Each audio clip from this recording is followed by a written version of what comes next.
आज का कार्यक्रम शुरू किया जाए। हाँ, शुरू किया जाए। क्योंकि हम आप तो एक दूसरे को जानते हैं, लेकिन हाँ। हमें आपको आपको जो लोग सुनेंगे हमारे साथ, हाँ। हाँ। वो आपके विषय में नहीं जानते हैं। तो उनके विषय में नहीं। मैं बता दूं कि आप जो है डॉक्टर राकेश कुमार खरवार हैं। काशी हिंदू विश्वविद्यालय में आप सीनियर रिसर्च फेलो के रूप में बने हुए हैं। और चूँकि समसामयिक विषयों पर ही हम लोग हमेशा बातचीत करते रहे हैं, तो आज भी कुछ वैसा ही एक विषय है जो कि स्क्रीन पर भी दिख रहा है स्पष्ट रूप से। और वह विषय यह है कि प्रवक्ता भूगोल के लिए तैयारी कैसे करें। सुनने वालों को हम बताना चाहेंगे कि आप और हम जो है पिछले प्रवक्ता भूगोल की परीक्षा में सामूहिक रूप से सम्मिलित हुए थे, एक साथ तैयारी किए थे, और हम आप दोनों लोग इंटरव्यू भी दिए थे। थोड़े बहुत कुछ नंबर से अंदर हो जाना, सेलेक्ट हो जाना और ना होना, बस इतनी सी दूरी हमारी और आपके बीच की इस संदर्भ में रही है। और सच तो यह है कि ज्ञान को ये नहीं कह सकते हैं कि इस थोड़े से नंबर से कम सेलेक्ट ना होना और हो जाना में अंतर है, लगभग एक ही जैसा है सब कुछ।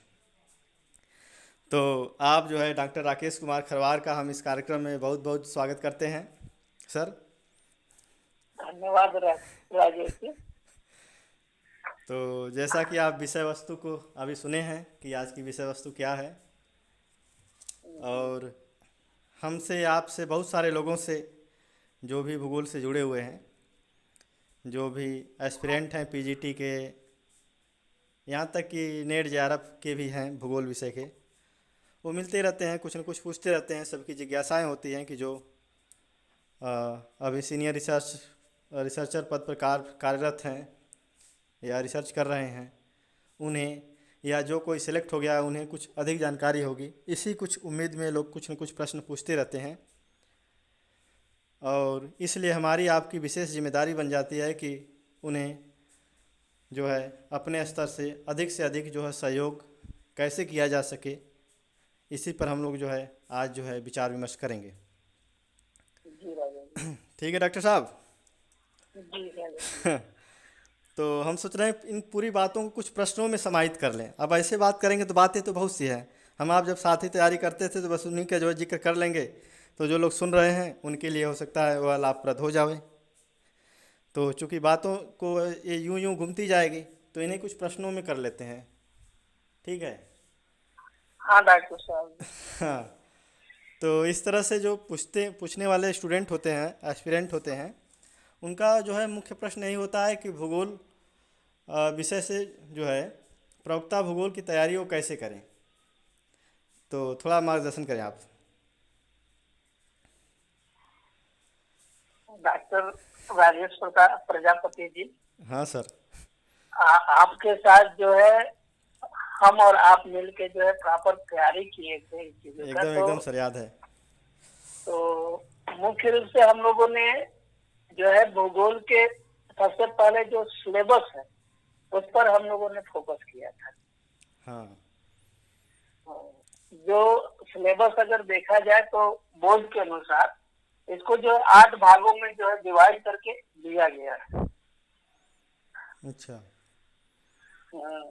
पहले सबसे पहले जो भूगोल की परिभाषा, फिर भौतिक भूगोल, फिर वायुमंडल संरचना, फिर जलमंडल, जैवमंडल, मानव भूगोल, आर्थिक भूगोल, प्रादेशिक भूगोल और भारत का भौगोलिक स्वरूप। हम्म। इसके बारे में जो है मुख्य रूप से जो पीजीटी हम्म। प्रवक्ता के जो है परीक्षार्थी होंगे हम्म। उनको जो है इसी सिलेबस को जो है फोकस करके जो है स्टडी करना अच्छा। है। और इसको जो है मुख्य रूप से इसमें ये ध्यान देना है कि परीक्षा से पहले पूरे सिलेबस को जो है अच्छी तरह से जो है प्रिपेयर कर ले। हम्म। इसमें मुख्य रूप से सिलेबस के साथ साथ पीजीटी का जो ओल्ड क्वेश्चन पेपर है उसको भी जो है वो लोग मिलके सॉल्व करें अच्छी तरह से। ये अर्थात एक ज्यादा ही। हाँ सर।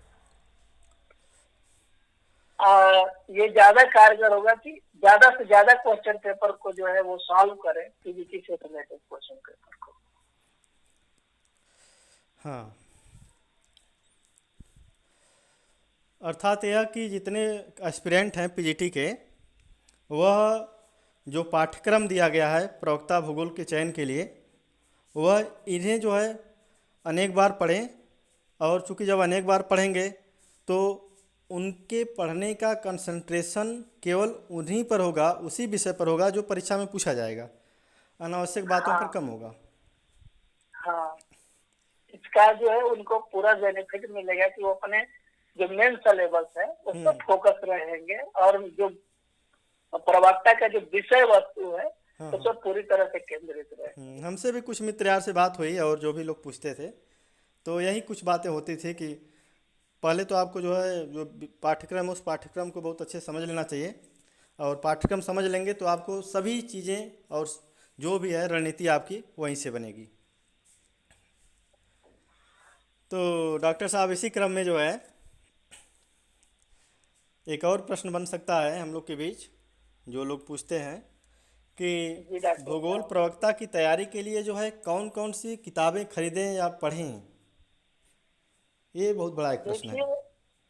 देखिए देखिए भूगोल प्रवक्ता के लिए मुख्य रूप से जो है किताबें तो बहुत सी है, हम्म लेकिन ज्यादातर विद्यार्थियों के साथ जो है समस्या ये होती है कौन सी बुकें पढ़े और कौन सी बुकें न पढ़े। हम्म। तो मुख्य रूप से जो है जो प्रवक्ता विषय के जो परीक्षार्थी होंगे उनको कोशिश करना चाहिए कि जो क्वेश्चन पेपर में सॉल्यूशन के साथ दिया हुआ हो, जिसका अच्छा। डिस्क्रिप्शन भी नीचे दिया हुआ हो, हाँ हाँ। उस उस उस टाइप के अगर कुछ बुक मिलते हैं, जैसे एग्जाम्पल के लिए ले लेते हैं कि एक शिल्पी पब्लिकेशन है जो पीजीटी के आती लिए है। हाँ आता है। हाँ, बहुत प्रचलित है मार्केट में। हाँ, और फिर जो है एजीपी का जो असिस्टेंट प्रोफेसर का करके आता है एक बुक है जो क्वेश्चन पेपर बेस्ड होता है मेनली। प्रतियोगिता उसमें पुस्तक कुछ है वो भी। क्वेश्चन पेपर है, क्वेश्चन पेपर दिए होते हैं। और एक घटना चक्र का जो आता है हम्म। सामान्य अध्ययन पूर्वावलोकन जो सब्जेक्ट बेस्ड होता है, अच्छा। उसको फोकस करना चाहिए। साथ ही साथ विद्यार्थी जो परीक्षार्थी हैं उनको ये ध्यान रखना चाहिए कि केवल क्वेश्चन पेपर में दो टाइप के क्वेश्चन पेपर्स होते हैं। कुछ सब्जेक्टिव होते हैं, कुछ जो है केवल ऑब्जेक्टिव। जो है ऑब्जेक्टिव होते हैं, लेकिन उसमें भी कुछ जो है मुख्य रूप से जो है फैक्ट होता है। तो फैक्ट के साथ साथ उसके जो कंसेप्ट को भी अगर क्लियर करें अच्छे तरह से तो वो ज्यादा बेहतर होगा, ताकि हर क्वेश्चन पे अगर कोई भी क्वेश्चन पेपर अगर हल करते समय जो क्वेश्चन फंस रहा है, नहीं समझ में आ रहा है, उसको बुक से ज्यादा देख कर प्रेफर करें तो ज्यादा बेहतर। बहुत अच्छा। ये जो है शॉर्टकट हो सकता है और उन्हें जो है अधिक समय भी नहीं देने पड़ेंगे। जो समझ में आ रहे हो तो अच्छी बात है, और जो समझ में नहीं आ रहे हैं उसको तुरंत जो भी बेसिक हाँ किताबें उनके पास हो, एनसीईआरटी की हो और भी जो हाँ, ग्रेजुएशन या जो पोस्ट भी ग्रेजुएशन स्तर की हो। हाँ, हम्म जैसे भौतिक भूगोल देख सकते हैं सविंदर सिंह हम्म सर हम्म की। हम्म। और जो है और भी बुक है, जैसे एसके ओझा सर की जो है बुक है, उसमें से भी क्वेश्चन जहाँ से भी उसका सॉल्यूशन अच्छे से अच्छा सेक्शन मिले उस बुक से जो है वो। देखिए डॉक्टर साहब, एक बात तो बहुत सीधी सीधी सी है कि ये आप भी नहीं चाहेंगे और हम भी नहीं चाहेंगे कि हम किसी एक किताब को रिकमेंड करने का प्रयास करें। हाँ, हाँ लेकिन फिर भी जो है जो सुन रहे हैं परीक्षार्थी या एस्पिरेंट, उनकी यही उम्मीद है कि कुछ न कुछ किताबों का जिक्र किया जाए और उन हाँ किताबों को खरीदेंगे। कुछ ऐसा वो सोच रखे होंगे, और जो प्रश्न भी करते थे, मिलते थे फ़ोन पर या जैसे भी संपर्क साधते थे, उनका प्रयास यही रहता था कि वो हमसे यह जान लें कि कौन कौन सी उनको किताब खरीदनी है। डॉक्टर साहब, जी डॉक्टर साहब। तो ऐसे में क्या कहेंगे? एनसीईआरटी तो रहनी चाहिए, तो मस्ट है। और देखिए, सबसे पहले तो उनको कंसेप्ट क्लियर करना चाहिए, कोई भी सब्जेक्ट हो। इसलिए हम्म। कि इवन जब वो प्रवक्ता के पद पे चयनित होंगे, हाँ हाँ। वहां भी अगर कंसेप्ट क्लियर नहीं रहेगा तो पढ़ाने में उनको असमंजस हो सकता है, समस्याएं हो सकती समस्याएं हो सकती है। हैं। इसलिए एकदम हाँ, तो एकदम। इसलिए जो है उनको मुख्य रूप से जो है कंसेप्ट पर वो करने के साथ साथ फैक्ट वाले क्वेश्चन को भी ध्यान में रखना होगा।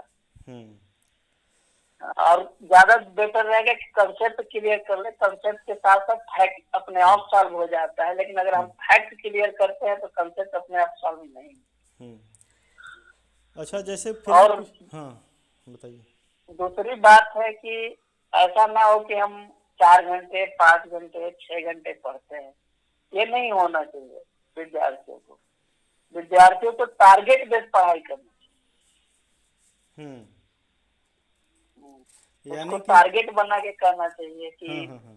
एक क्वेश्चन पेपर या 2 question paper per day solve करना है, और पूरा उसके क्लियरिफिकेशन के साथ मतलब क्लियर करके सॉल्व करना है कि पूरी तरह से उसको क्लियर कर दे कि ये क्वेश्चन पेपर अब कहीं से भी कोई पूछे तो बता दे। अर्थात जो प्रश्न सामने से आया, अब उस प्रश्न पर किसी भी तरह के प्रश्न फिर से बने घुमा फिरा कर, हाँ उसका जो है हाँ उत्तर देने की कैपेबिलिटी उनमें हो जाए। हाँ। तो फिर भी किताबों का नाम अगर बताना चाहेंगे तो क्या बताया जाएगा? जैसे अधिवास भूगोल के लिए क्या पढ़ें, कौन सी किताब पढ़ें? आदिवास आरसी तिवारी सर की एक बुक है आदिवास भूगोल करके। अच्छा, तो जो लिख रहे हैं बल्कि वो कापी निकाल लें। निकल गई कापी? आप जो है कुछ किताबों का नाम भी लिखते जाइए एक एक करके। अधिवास भूगोल, हाँ डॉक्टर साहब क्या बताएं? आरसी तिवारी। हाँ, आरसी तिवारी की है। अच्छा, इसी तरह जैसे प्रयोगात्मक जो प्रश्न आते हैं परीक्षा में भूगोल के, तो प्रायोगिक भूगोल जो है किस लेखक का लेना ज़्यादा अच्छा रहेगा? जेपी शर्मा की बुक है प्रायोगिक अच्छा अच्छा। भूगोल करके, तो वो ज्यादा बेटर रहेगा। तो जो मित्र सुन रहे हैं वो लिखें प्रायोगिक भूगोल, और लेखक का नाम में लिखें जेपी शर्मा। इसी तरह जो आर्थिक भूगोल के जो प्रश्न होंगे परीक्षा में, उनका उत्तर देने के लिए भी एक बेसिक बुक होनी चाहिए। तो आर्थिक भूगोल के लिए कौन सी किताब रिकमेंड करना चाहेंगे? आर्थिक भूगोल के मूल तत्व डॉक्टर अलका गौतम। अच्छा, आर्थिक भूगोल के मूल तत्व डॉक्टर अलका गौतम। हालांकि हम लोग एक किताब और पढ़ते थे ना विश्वविद्यालय में। और भी पढ़ते थे, हाँ। हम्म। चलिए, अच्छा तो जो लिख रहे हैं लेकिन वो लिखें। कोई चीज, हम्म। हाँ आर्थिक भूगोल के मूल तत्व डॉक्टर अलका गौतम। हाँ अच्छा अच्छा, हालांकि इस किताब को हम पढ़ते थे आर्थिक भूगोल के मूल तत्व प्रोफेसर जगदीश सिंह हाँ, प्रोफेसर रणजीत सिंह और सर का काशीनाथ भी सिंह। एक है, हम्म। काशीनाथ सिंह। ये दोनों जो है बुक बहुत अच्छी है, तो कोई भी ले सकते हैं इसमें से। कोई भी ले सकते हैं दोनों में से। हम्म। अच्छा डॉक्टर साहब, इसी तरह जैसे कुछ प्रश्न ऐसे आते हैं जो प्रादेशिक भूगोल से जुड़े होते हैं, तो प्रादेशिक भूगोल के लिए कौन सी किताब लें तो ज़्यादा अच्छा रहे? प्रादेशिक भूगोल जैसे के लिए, प्रश्नातक में तो हम लोग पढ़े थे प्रादेशिक विकास नियोजन। हाँ, तो इसके लिए जो है सबसे ज्यादा बढ़िया बुक अगर माना जाए तो doctor Mahendra Bahadur Singh MB sir की। और एंड डॉक्टर कमलाकांत दुबे। अच्छा, तो इस तरह से सुनने वाले लिखें प्रादेशिक विकास नियोजन, प्रादेशिक विकास नियोजन। नियोजन, रीजनल डेवलपमेंट प्लानिंग। अच्छा सर, इसके जो लेखक कौन है? डॉक्टर महेंद्र बहादुर सिंह और और कमलाकांत दुबे। डॉक्टर कमलाकांत दुबे। दुबे, अच्छा। और भारत का भूगोल के लिए कौन सी किताब लें?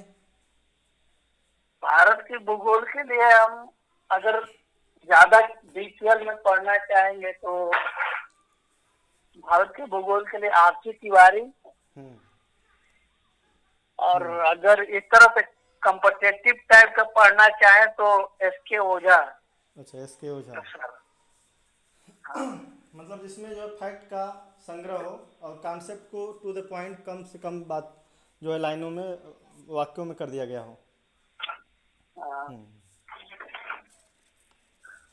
अच्छा, इसी तरह एक और कुछ प्रश्न हो सकते हैं, जैसे कि मान लीजिए कि कुछ प्रश्न हो राजनीतिक भूगोल से, तो राजनीतिक भूगोल के लिए कौन सी किताब ज़्यादा अच्छी रहेगी? आरडी दीक्षित की बुक अच्छा, सबसे अच्छी आर डी रहेगी। दीक्षित।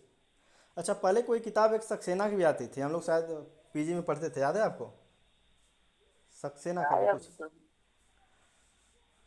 मैंने तो नहीं पढ़ा है, लेकिन मैं जब अच्छा भी अच्छा। पढ़ा वो आगे दीक्षित को ही अच्छा पढ़ा अच्छा। हूँ। तो राजनीतिक भूगोल के लिए लिखना चाहें तो लिखें, राजनीतिक भूगोल, आर सी तिवारी, यही ना? हाँ, आरसी तिवारी भी है और आरडी दीक्षित। अच्छा, आर डी दीक्षित भी हैं। अच्छा। बाकी भौतिक भूगोल के लिए मैक्सिमम तो सविंद्र सिंह को प्रेफर कर सकते हैं। हाँ हाँ, सविंदर सिंह को ज्यादा बढ़िया रहेगा। और कंपटीशन के लिए किताबें आप बता ही दिए थे शुरू में। हाँ हाँ, वही सब मिलते रहेंगे। जिसमें जो है संग्रह होते हैं मैक्सिमम प्रश्नों के उत्तर के लिए, फैक्ट भी होते हैं और उसमें कुछ कॉन्सेप्ट भी होते हैं। हम्म। तो डॉक्टर साहब, ये तो रहे किताबों की एक जो है लिस्ट। हालांकि हाँ कभी भी कोई लिस्ट संपूर्ण नहीं होती है, लेकिन हम समझते हैं कि मुख्य बातें इसमें आ गई हैं, मुख्य जो किताबें पढ़नी हैं। एकाक जो है जनसंख्या भूगोल की आती है, तो जनसंख्या भूगोल का भी ले सकते हैं, आप सब बना के। आरसी चांदना की।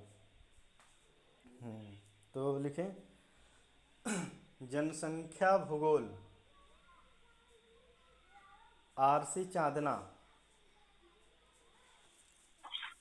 क्यों डॉक्टर साहब, हाँ, सही है? और एक एटलस एक रखें अपने पास, अगर मुख्य रूप से ज्योग्राफी के जो विद्यार्थी हैं अच्छा, एक एटलस भी रखें उनको साथ एक। में।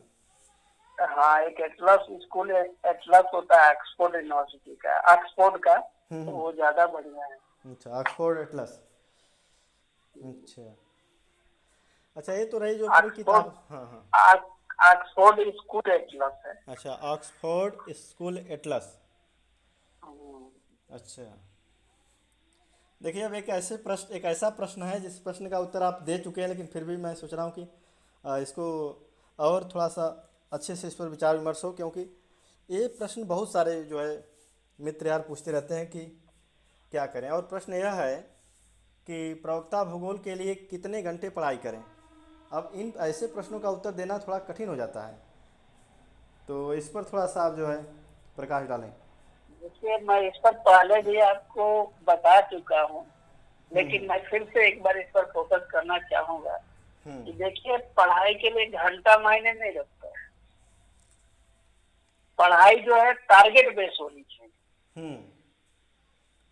कि अगर हम 2 घंटा पढ़े तो 2 घंटा का टारगेट होना चाहिए कि 2 घंटा में हमने आउटपुट क्या दिया अपने आप को। इट मीन्स अगर हम रिजल्ट। 4 घंटे पढ़े तो 4 घंटे का आउटपुट हमारे क्या रहा, टारगेट हमारे 4 घंटे का क्या रहा। हम्म। तो मेन टारगेट बेस होना चाहिए कि मुझे दिन भर में 2 क्वेश्चन पेपर सॉल्व करने हैं, मतलब करने हैं किसी भी हाल में, हम्म।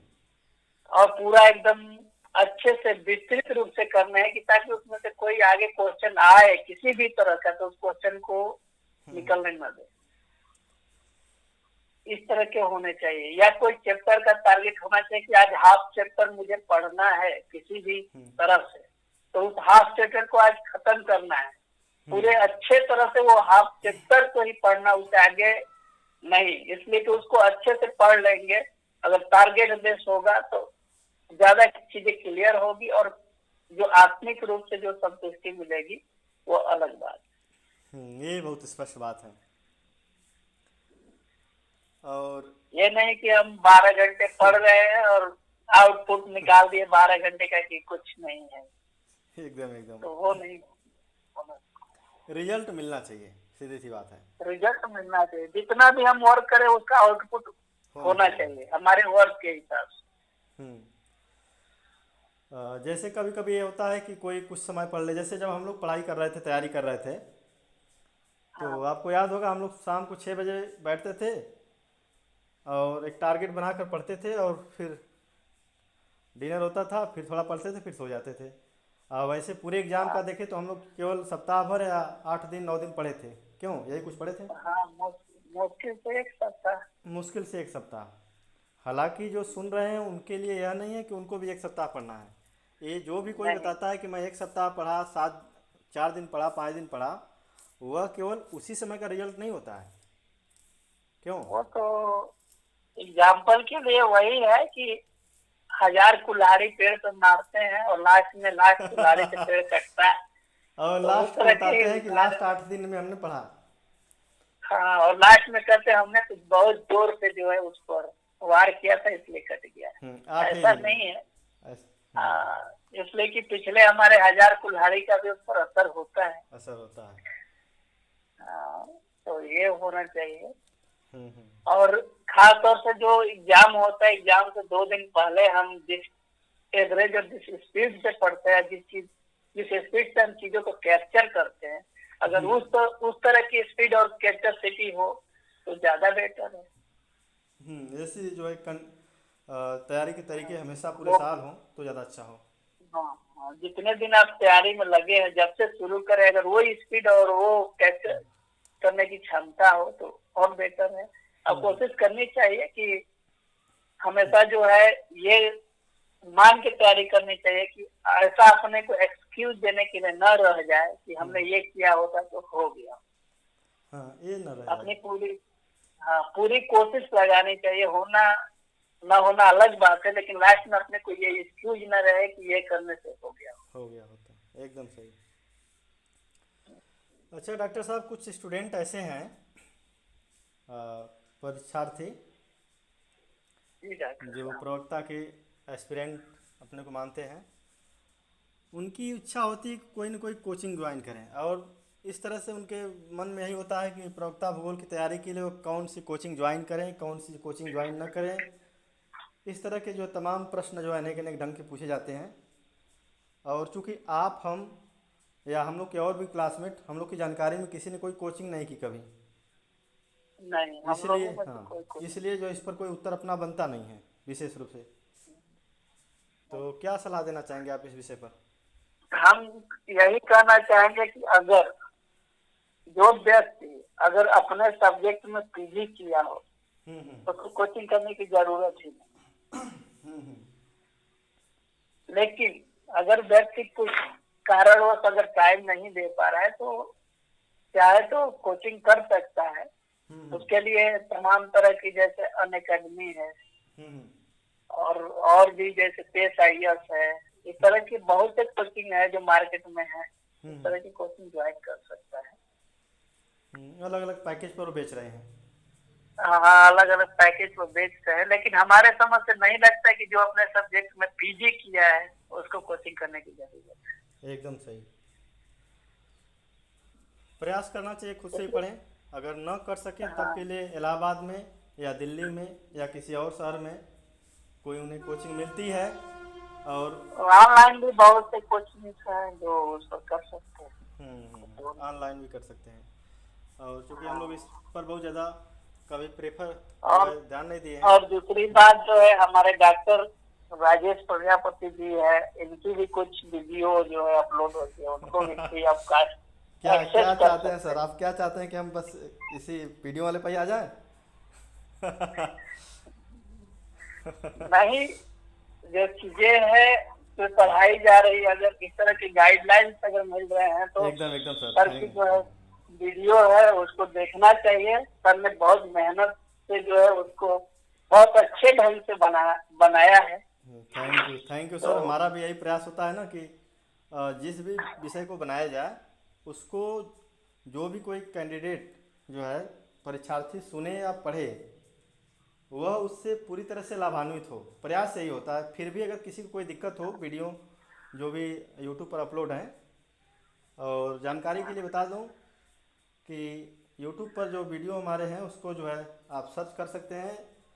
यूट्यूब पर जो है सर्च करेंगे राजेश प्रजापति BHU, तो सभी वीडियो जो भी आ जाएंगे, हालांकि उस वीडियो में कुछ ऐसी वीडियो हैं जो क्लास 9th के लिए भी हो सकती है, मैक्सिमम जो है 10+2 के लेवल तक की है।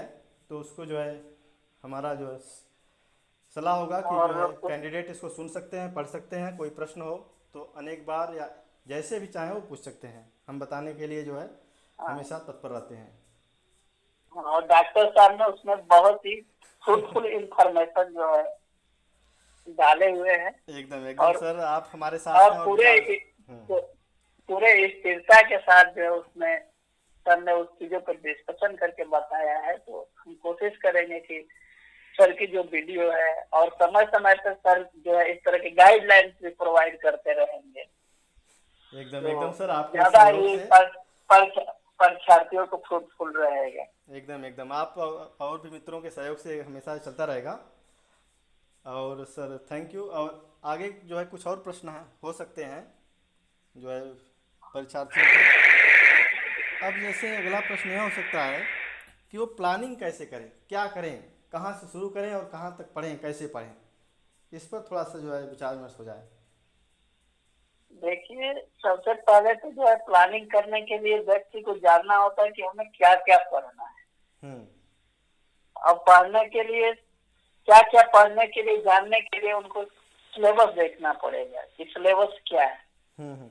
उसके हिसाब से वो उसकी प्लानिंग कर ले कि इस चैप्टर को हमें इतने दिन में खत्म करना है, या हम्म इस पॉइंट को जो हमें इतने दिन में खत्म करना है।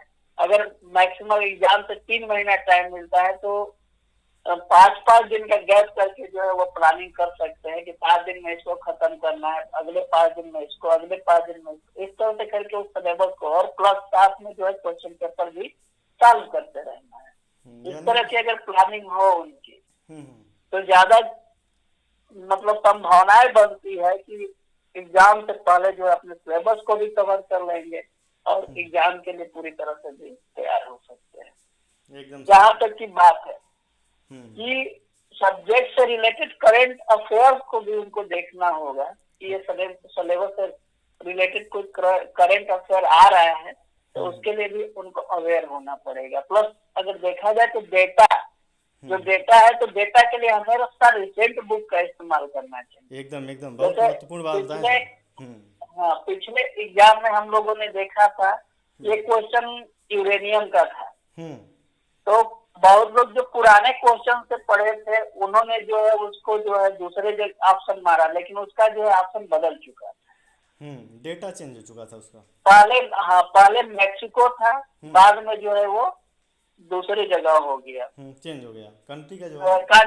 काजाकिस्तान हो गया था। तो इस कजाकिस्तान। तरह के डेटा, हाँ, इस हम्म तरह के जो है डाटा जो है हमेशा जो वेरी करते हैं, इसलिए हमेशा जो है रिसेंट डेटा का ही इस्तेमाल करें एग्जाम से। हम्म। एकदम सही डॉक्टर साहब। और आप जो आंकड़े की बात किए तो हमें याद आ गया कि जनसंख्या से भी कुछ आंकड़े प्रश्न पूछे जाते हैं। और इसके लिए भी ये जो है सेंसस ऑफ इंडिया की जो साइट से डेटा ले सकते हैं, या फिर एस के ओझा। ओझा सर की है ना किताब, किसकी है?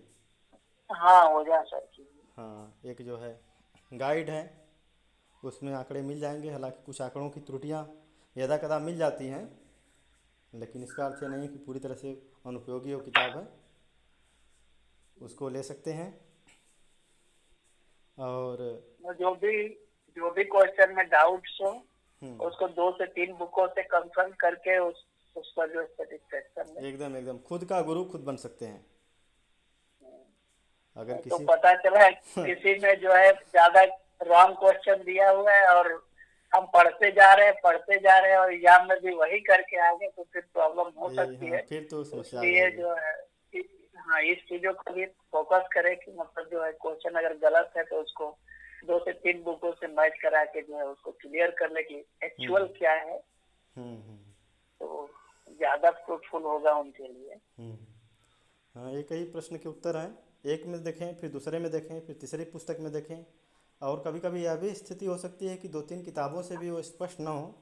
तो जिस किसी को पास में इस विषय का ज्ञाता टेक्स्ट समझते बुक हों, का इस्तेमाल कर। जो कोई उनके आसपास हो या संपर्क में हो जो समझते हो कि वह उनके प्रश्न का उत्तर दे सकते हैं अच्छे से, तो कैंडिडेट को उनसे उनसे भी पूछना हेल्प। चाहिए। तो हमको लगता है कि डॉक्टर साहब आज का जो है विचार विमर्श था, वैसे बातें कभी समाप्त होती नहीं हैं, कुछ न कुछ बातें हमेशा रहती ही हैं, रहेंगे। रहेंगे ही। और रहेंगे। और हमारी तो समझ है कि इतनी बातें जो है कैंडिडेट सुने, और फिर भी उनके मन में कोई प्रश्न हो तो इस पर जो ईमेल आईडी दी गई है इस पर मेल कर सकते हैं, या अपलोड वीडियो जहाँ होगी वहाँ नीचे प्रश्न कर सकते हैं। और हम लोगों को लगा कि नहीं, यह प्रश्न जो है वाजिब है, इस पर विचार विमर्श फिर से एक बार करना चाहिए, तो हम आप या ज़रूरत पड़ी तो एक दो मित्र और हो सकते हैं जो इस पर श्योर अच्छी समझ रखते हों। श्योर डॉक्टर साहब। क्यों नहीं डॉक्टर साहब, सही होगा ना ये? हाँ, श्योर डॉक्टर साहब। हाँ हाँ हाँ। तो ऐसे में मुझे लग रहा है कि आज का विचार विमर्श पूरा हुआ, क्यों सर? हाँ, धन्यवाद सर। तो तो आप जो बहुत है बहुत आप इस पूरे कार्यक्रम में जो है अपना अमूल्य समय दिए। एक रिसर्चर को जो है के पास बहुत कम समय होता है, बहुत सारे रिसर्च के काम होते हैं, उन कामों को करते हुए भी आप जो है इतना समय दिए, लगभग 31-32 मिनट के आसपास। यह जो है बहुत महत्वपूर्ण समय आपका रहा, और इसके लिए जो कैंडिडेट सुन रहे हैं उनकी तरफ से और अपनी तरफ से मैं आपको जो है बहुत बहुत धन्यवाद और शुक्रिया अदा करता हूँ sir. Welcome sir, welcome. Okay sir, thank you again.